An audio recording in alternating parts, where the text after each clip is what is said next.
Bueno, hermanos, como le he dicho antes, y el pastor Robert también le ha dicho, una de las características de Calvary Chapel es que vamos verso por verso por la Biblia en nuestros sermones.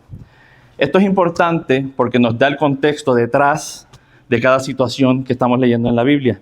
Y no solamente tomamos versos esporádicos para aplicarlos de nuestra manera o esforzar nuestra interpretación, sino que dejamos que el Espíritu Santo nos guíe mientras predicamos, llevando a la palabra de Dios. Siempre en contexto, siempre con la verdad, aunque a veces no nos guste o no se conforme a las reglas del mundo o que el mismo mundo nos quiere imponer. Porque, hermanos, la palabra de Dios es santa, separada, y no es de este mundo, sino del reino. Amén.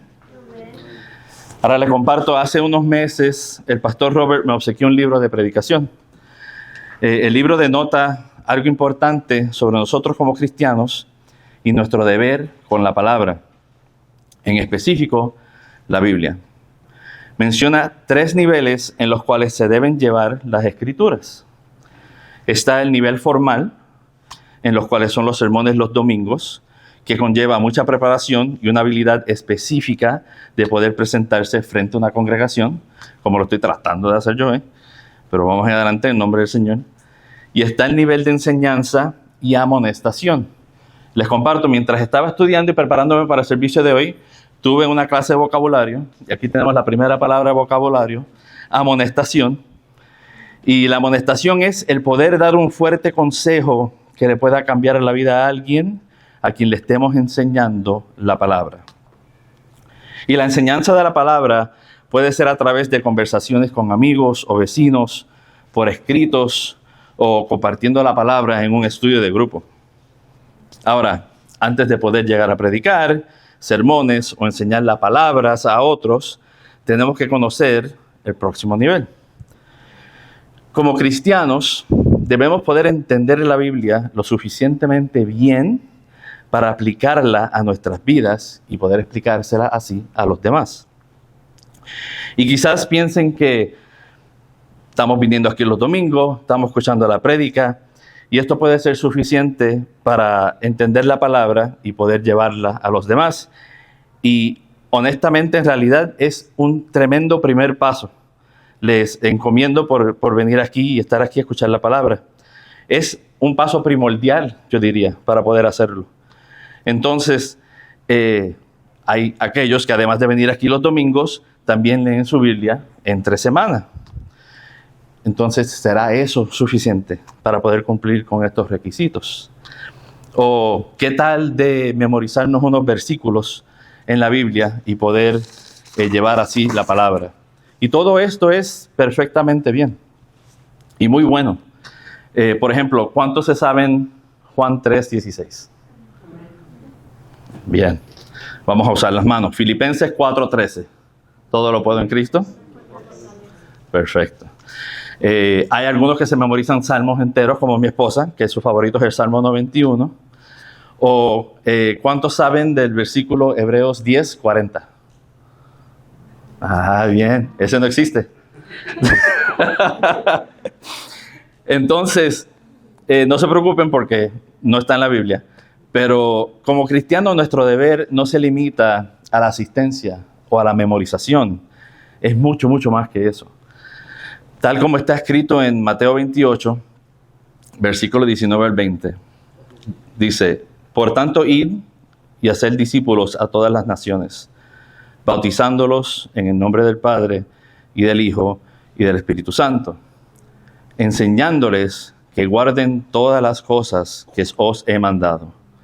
Y he aquí, yo estoy con vosotros todos los días hasta el fin del mundo. Amén. Así que, hermanos, no es opcional. Nuestra encomienda no es opcional. Es nuestra encomienda de Jesús mismo. Por esta razón, estoy seguro que conlleva más que venir aquí los domingos o memorizarnos unos versículos para realmente entender y poder vivir la palabra.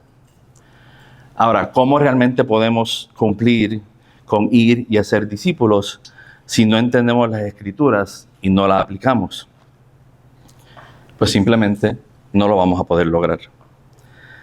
Entonces lo que quiero tomar un momento hoy es enfocarme en dar unas claves sobre uno de los libros que es más mal entendido de la Biblia, para que podamos empezar a tener ese conocimiento y que podamos entender lo que realmente nos está tratando de decir el autor. Vamos hoy a tomar un viaje a través del libro de Eclesiastés y vamos a empezar primero hablando sobre el nombre del libro.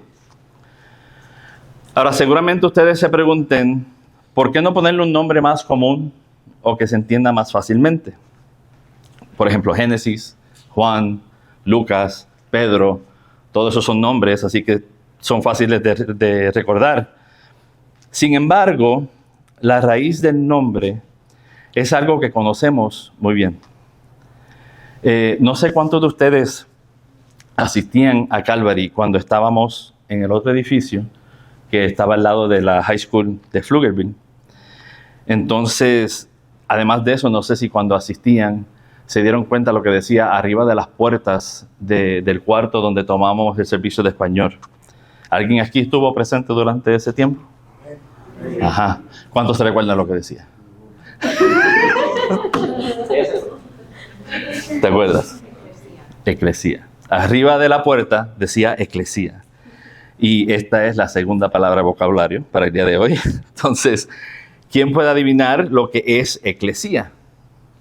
Eclesía es iglesia. Es una palabra griega que significa iglesia. Y de esa raíz es que tenemos el nombre Eclesiastés. Eclesiastés significa alguien quien habla a una asamblea. En este caso, la asamblea es la congregación. Y quien habla es el predicador o el pastor. Vamos a leer los versículos en los cuales nos vamos a enfocar hoy. Esta parte es de su comportamiento, así que vamos a ponernos de pie y abrir nuestra mente, nuestro corazón. Vamos a ver Eclesiastés, capítulo 1, versículo del 1 al 12.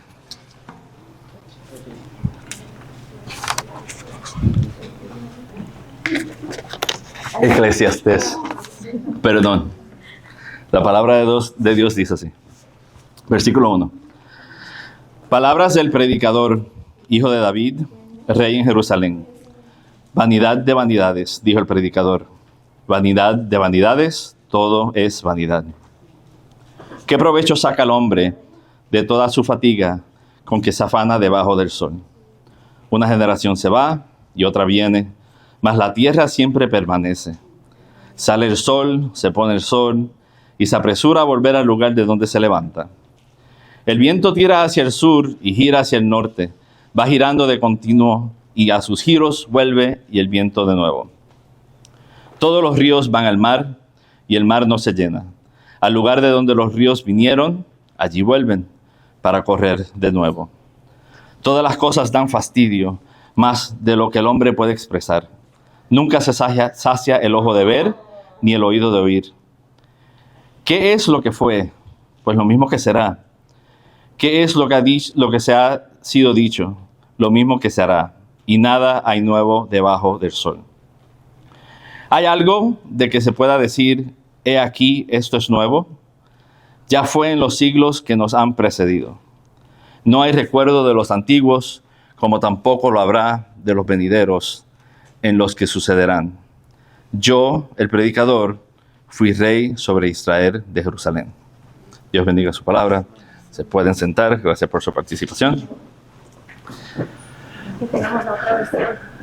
Estamos bien. Ahí vamos a llegar. No te me adelantes. Estábamos diciendo que el libro conlleva el nombre Eclesiastés, porque significa alguien quien habla o predica a una asamblea o congregación. Y vemos que el libro comienza diciéndonos quién es el autor. El predicador, quien nos brinda la enseñanza del libro. Lo vemos en el versículo 1, tanto como en el versículo 12. Versículo 1 nos dice, palabras del predicador, hijo de David, rey de Jerusalén. Y el versículo 12 nos recuerda, yo, el predicador, fui rey sobre Israel en Jerusalén. Basado en esto, sabemos que Eclesiastés fue escrito por Salomón. Salomón es el hijo del rey David, y siendo hijo del rey David, reconocemos que fue enraizado con su fe en Dios. Es decir, que desde niño tuvo a su padre como ejemplo y maestro de la fe. Sin embargo, cuando Salomón llegó a ser rey de Jerusalén, él llegó a rechazar a Dios. Y muchos de nosotros no sabemos esto porque solamente nos enfocamos en que Dios le brindó una sabiduría extraordinaria a Salomón. Entonces, hermanos, ¿cómo logramos entender que con tanta sabiduría, aún así, fue tan tonto para alejarse de Dios? Y quiero que entiendan que a veces nos enorgullecemos de las bendiciones que Dios nos brinda, y eso nos puede tildar por tontos, no importa cuánto conocimiento creamos que tenemos. Ahora, siendo rey de Jerusalén, llegó a tener 700 esposas y 300 concubinas. Y le digo esto para que lo pongan en oración, porque el pobre es mucho. Pero además de eso, esto es lo que vemos, que él siendo rey comienza a desviarse de los pasos del Señor. Esto lo podemos ver en Primera de Reyes, capítulo 11, versículo 4 al 6. El versículo 4 dice: y cuando Salomón era ya viejo, sus mujeres inclinaron su corazón tras dioses ajenos. Y su corazón no era perfecto con Jehová su Dios, como el corazón de su padre David. Porque Salomón siguió a Astoret, diosa de los sidonios, y a Milcom, ídolo abominable de los amonitas. E hizo Salomón todo lo malo ante los ojos de Jehová, y no siguió cumplidamente a Jehová como David su padre. Les digo esto para que entiendan que hubo un gran periodo de tiempo donde Salomón estuvo buscando el significado de la vida fuera de Dios porque no estaba en los caminos del Señor. Ahora, vale relucir que en la última etapa de su vida regresó a los pies de Dios. Y fue en ese entonces que escribe el libro de Eclesiastés. De nuevo, la importancia tras esto es que no hay como realmente entender este libro si no sabemos la historia detrás del autor como tal. Salomón está escribiendo este libro de sus propias experiencias, cuando pasó todo ese tiempo en su vida sin Dios. Eclesiastés está escrito desde el punto de vista de Salomón, mientras recuerda todo lo que logró en su vida, todo lo que tuvo, todas sus riquezas, y piensa que nada valió la pena. Y si no vale la pena, es vanidad. Veamos el segundo punto de vanidad bajo el sol. Eclesiastés 1, versículo 2 al 7, lo vuelvo a leer.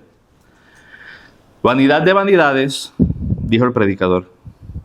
Vanidad de vanidades, todo es vanidad. ¿Qué provecho tiene el hombre de todo su trabajo con que se afana debajo del sol?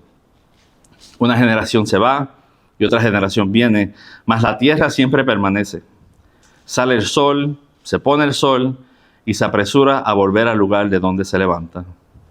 El viento tira hacia el sur y gira hacia el norte, va girando de continuo, y a sus giros vuelve el viento de nuevo. Todos los ríos van al mar, y el mar no se llena. Al lugar de donde los ríos vinieron, allí vuelven para correr de nuevo. Hermano, Salomón está haciendo una comparación entre contrastes.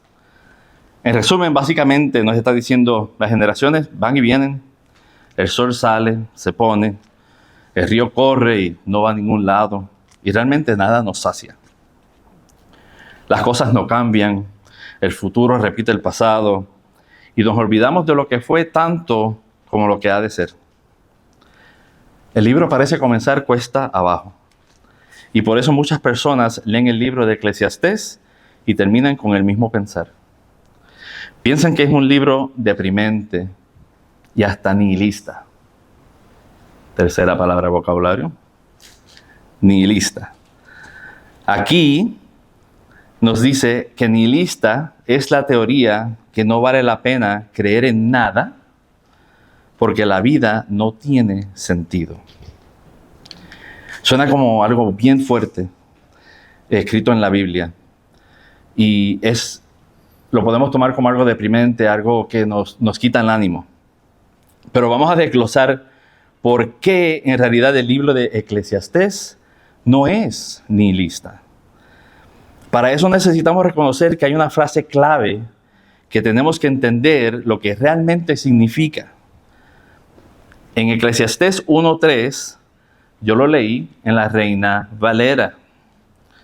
Y Eclesiastés 1:3 dice: ¿qué provecho tiene el hombre de todo su trabajo con que se afana debajo del sol? Ahora, los que tienen la Biblia que repartimos aquí, que es versión nueva, versión internacional, si van a ese mismo versículo, ahí dice: ¿qué provecho saca la gente de tanto afanarse bajo el sol? Noten que, aunque un poco diferente, hay una frase que se mantiene igual, que dice bajo el sol. De hecho, si van a otras traducciones, van a ver que esa frase en todas se mantiene igual. La frase bajo el sol es una figura retórica, o sea, no es para ser tomada literalmente. Si no entendemos lo que la frase realmente significa, no vamos a entender lo que el autor nos está tratando de decir.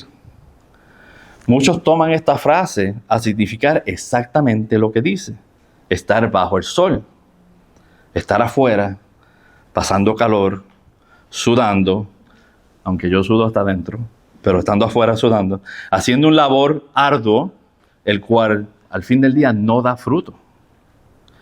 Por eso es vanidad, por eso es que no vale la pena.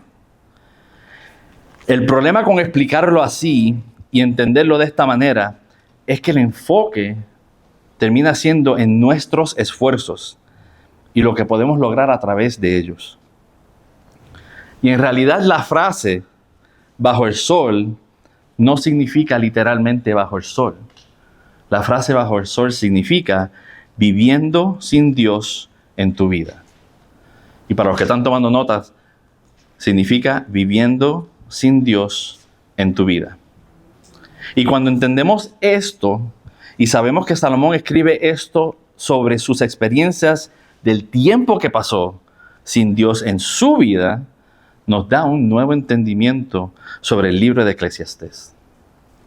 El libro pasa de ser entendido bajo la teoría nihilista, que no vale la pena creer en nada porque la vida no tiene sentido, a ser entendido bajo la realidad que la vida no tiene sentido si no vivimos con Dios en nuestras vidas. Amén. Entonces, ahora le voy a dejar una tarea. Vamos a leer el libro de Eclesiastés luego del servicio en su casa durante la semana. Y cada vez que vean la palabra bajo el sol o la frase bajo el sol, cámbienla en su mente o escríbalo en el margen de su Biblia como viviendo sin Dios en tu vida. Entonces vuelvan a leer ese versículo diciendo viviendo sin Dios en tu vida en vez de bajo el sol.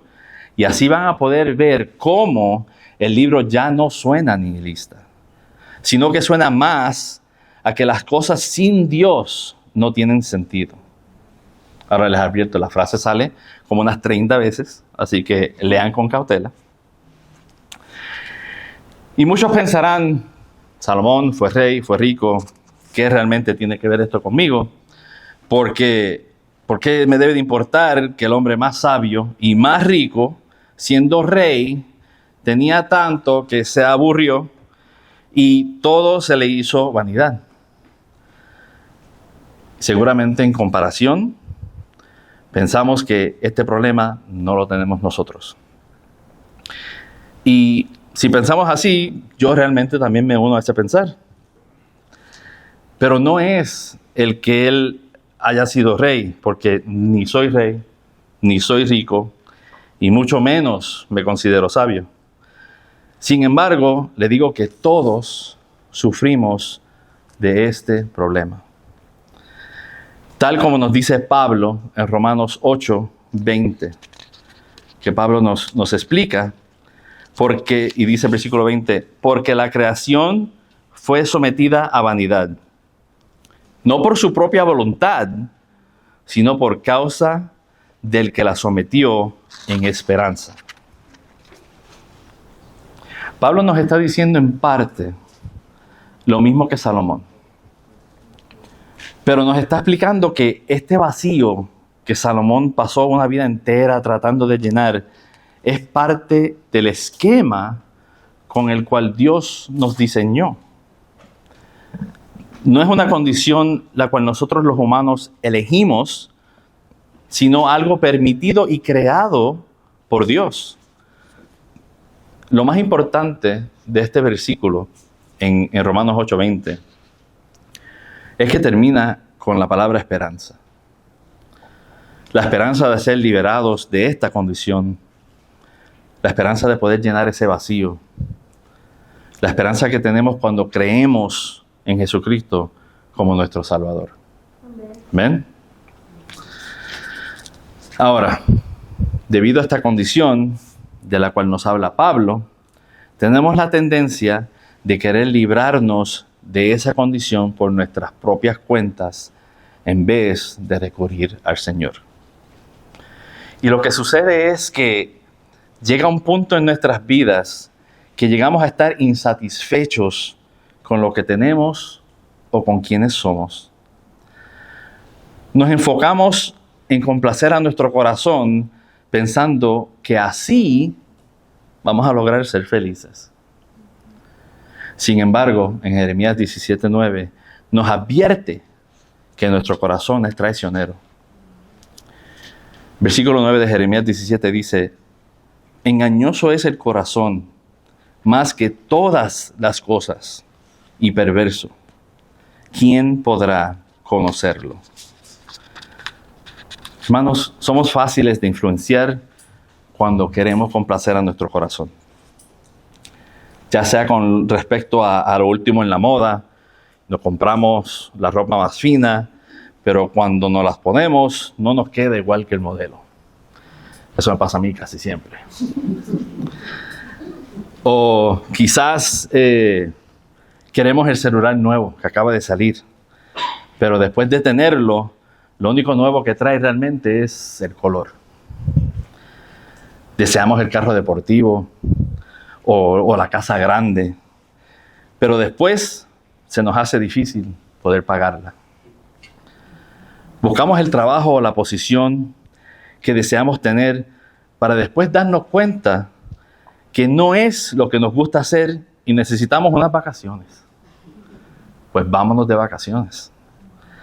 Vamos a esa localidad exótica en la cual por fin vamos a poder descansar. Y cuando llegamos de las vacaciones, estamos tan cansados que necesitamos otras vacaciones. O para los solteros y las solteras que están desesperados por la novia o el novio que al fin me va a hacer feliz y terminan decepcionados. Nos entristecemos por tener tan solo un minuto más con una persona amada que haya fallecido. Pero si tuviéramos ese minuto, cuando se acaba el minuto, sufriríamos ese dolor todo de nuevo. Entonces, buscamos llenar el vacío con cosas, personas, lugares o emociones que al fin de cuentas todas son pasajeras. Porque hermanos, el corazón lo quiere todo y más aún lo que no puede tener. Y ese vacío solamente lo puede llenar Dios. Pero al igual que Salomón, a veces no nos percatamos de esto hasta bien tarde en nuestras vidas. Y al darnos cuenta que en todo lo que buscamos, lo logramos viviendo sin Dios en nuestras vidas, fue en vano. Y todo llega a ser vanidad. ¿Amén? Bueno, vamos a relajarnos un poco porque creo que luego de esos puntos estamos un poco... Toqué varios nervios y le voy a compartir una experiencia que tuve vamos a aliviar el ambiente. Hace varios años atrás estaba en un servicio donde los hermanos de la iglesia estaban compartiendo su testimonio, mucho como lo que hacemos aquí en Calvary en Día de Acción de Gracias.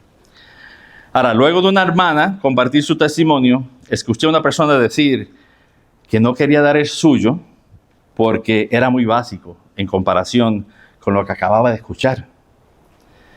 Esa persona pensaba que el haber nacido en un hogar cristiano y continuar con su fe firme y tranquilamente, sin experimentar el caos del mundo, era muy simple y muy básico para compartir su testimonio.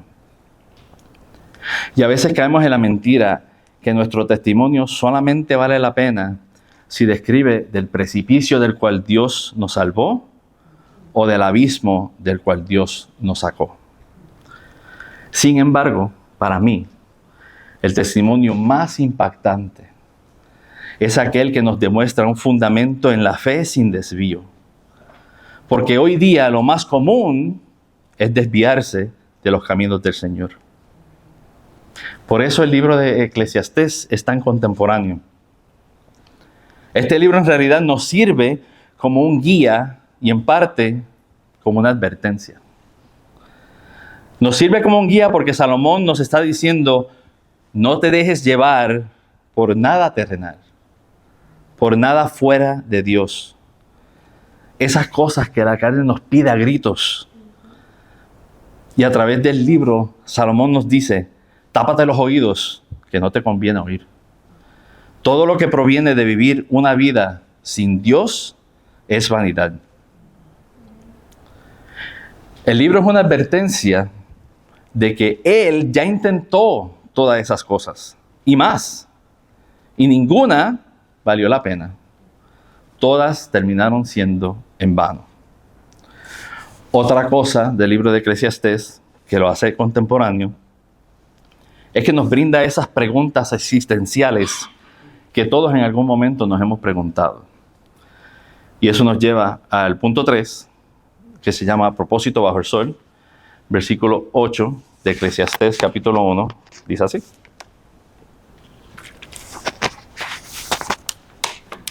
todas las cosas dan fastidio, más de lo que el hombre puede expresar. Nunca sacia el ojo de ver, ni el oído de oír. ¿Qué es lo que fue? Lo mismo que será. ¿Qué es lo que ha sido hecho? Lo mismo que será. Y nada hay de nuevo bajo el sol. Hay algo que se puede decir: he aquí, esto es nuevo. Ya fue en los siglos que nos han precedido. No hay recuerdo de los antiguos, como tanto lo habrá de los venideros en los que le sucederán. Hermanos, aunque estos versículos que Salomón sigue con su discurso suenen deprimente, yo lo pude ver de otra manera. De hecho, lo pude ver en 3 puntos un poco alentadores. El primer punto viene siendo en el versículo donde dice: nunca se sacia el ojo de ver, ni el oído de oír. Para mí, lo tomé como una enseñanza de cuán fácil nos dejamos llevar por los sentidos. El oír y ver son 2 de los 5 sentidos más fáciles de distraerse. Más aún, la importancia de cuidar lo que percibes a través de estos 2 sentidos es primordial, porque son los que afectan tu corazón. ¿Y cuán más cierto puede ser esto que hoy día, cuando tenemos el mundo en una pantalla que llevamos con nosotros para todos lados y en todo momento?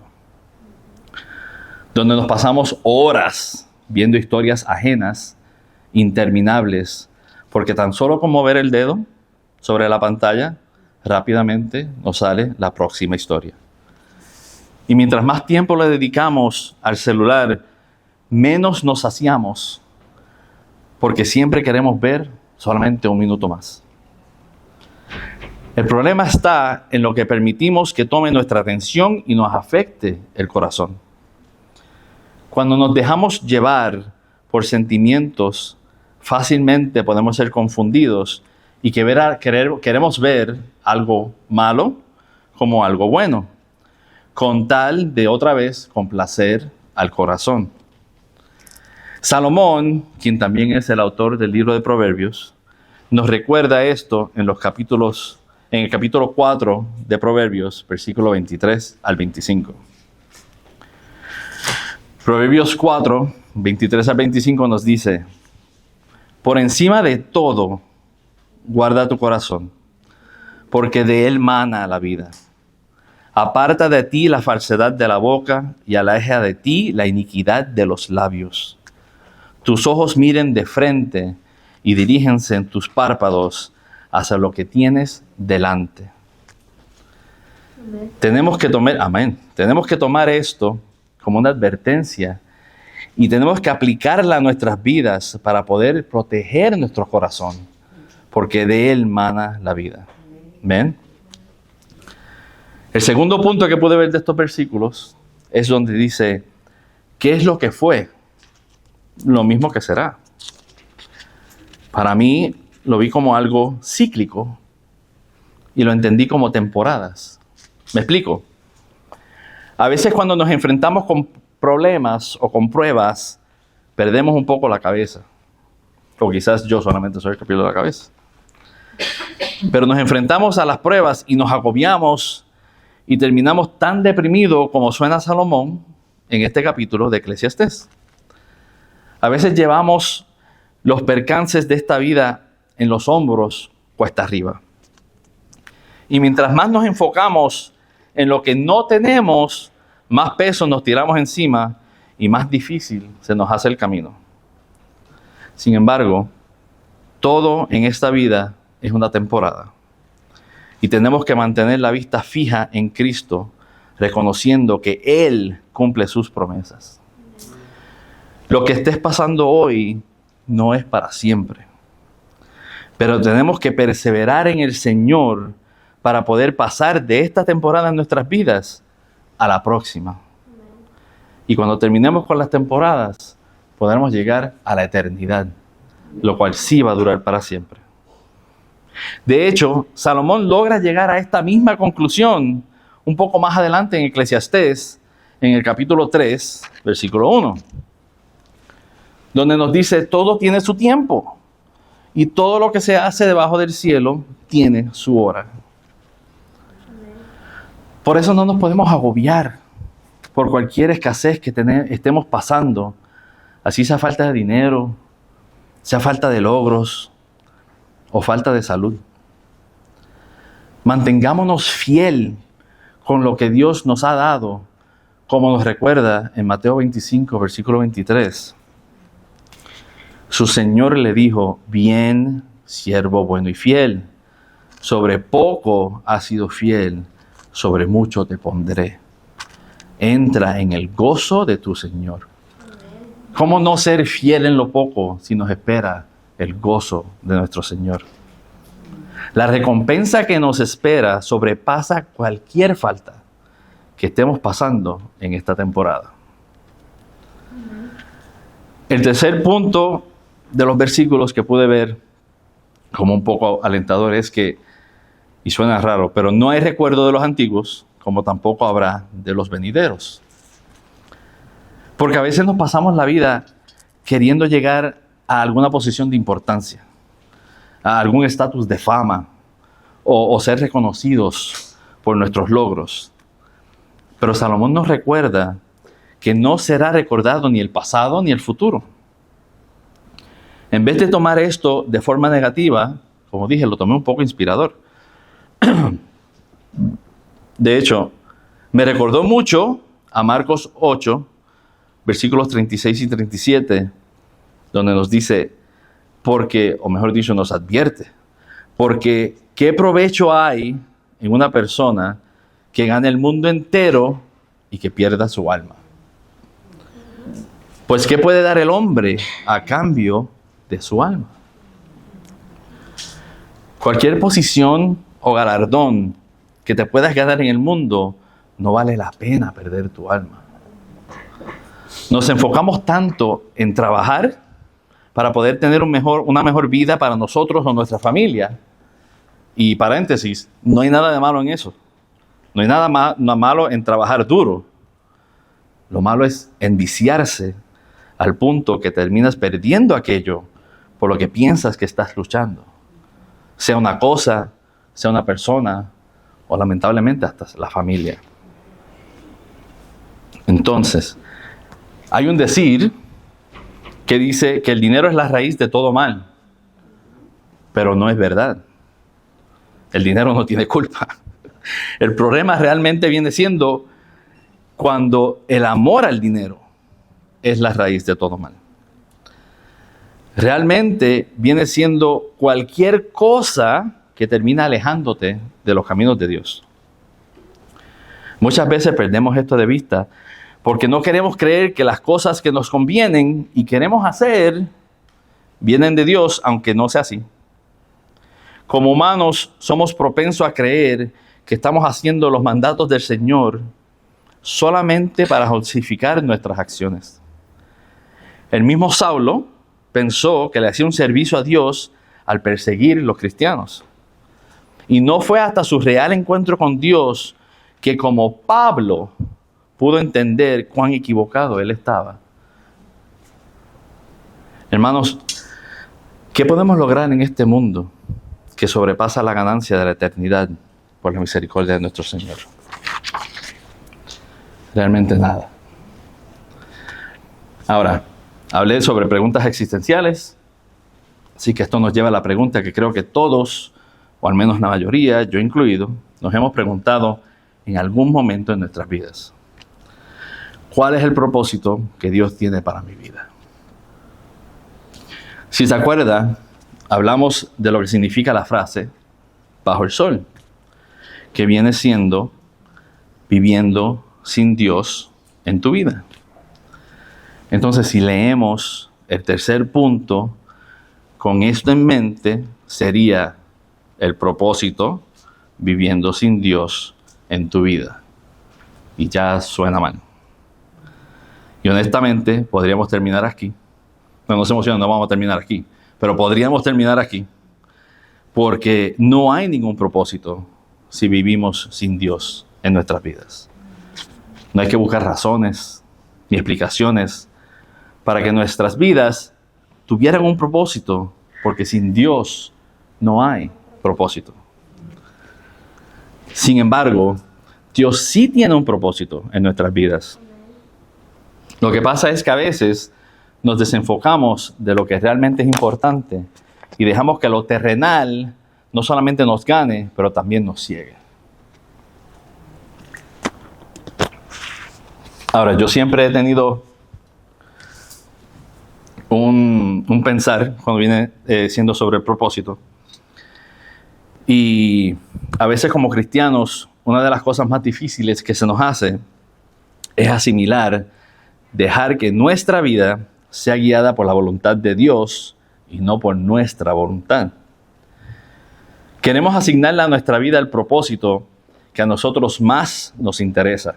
Usualmente nos enfocamos en que nuestro propósito sea algo que mejore nuestro bienestar o mejore nuestra posición en la comunidad. O sea, algo que nos da a reconocer o nos dé a respetar. Todas esas cosas o todas esas ideas solo sirven a nuestro ego. Desear un propósito así es querer vivir la vida de acuerdo a nuestra voluntad y no a la voluntad de Dios.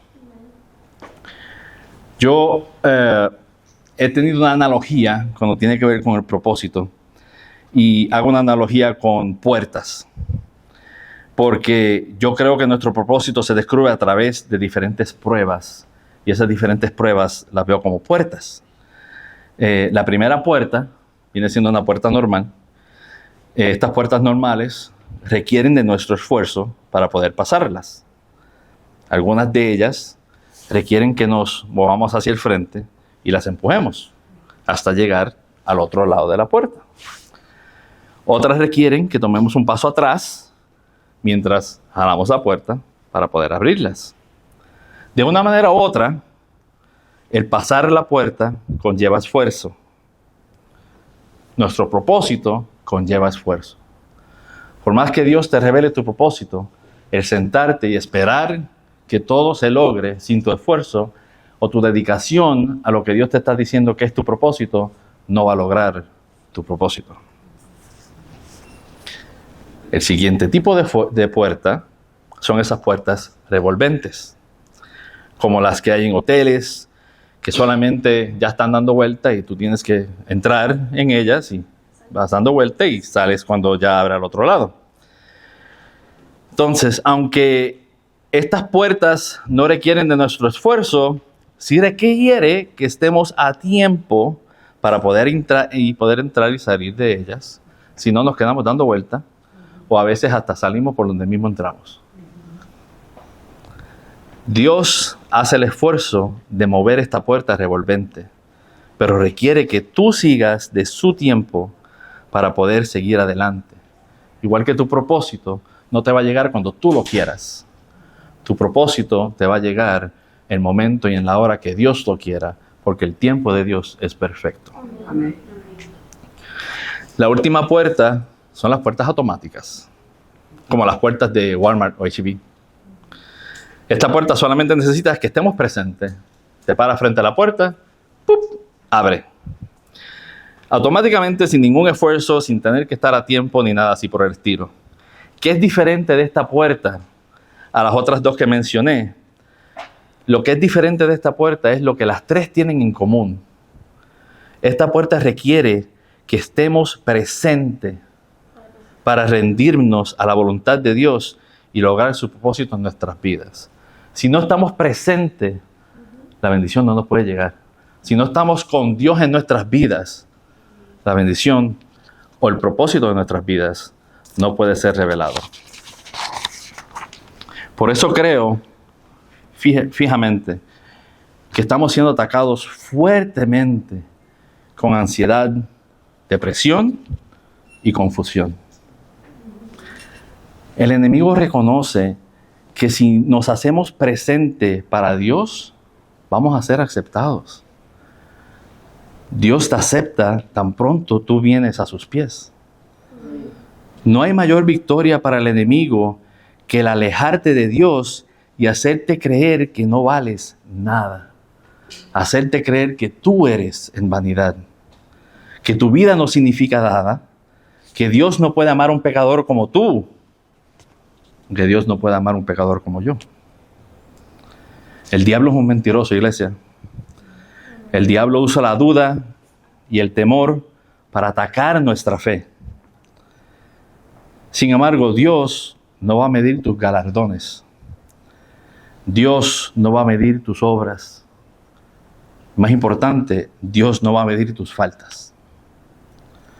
Claramente nos da la clave en su mandamiento en Mateos 22, versículo 37. La palabra de Dios dice: ama al Señor tu Dios con todo tu corazón, con toda tu alma y con toda tu mente. Ahora, ¿qué significa esto para nuestro propósito?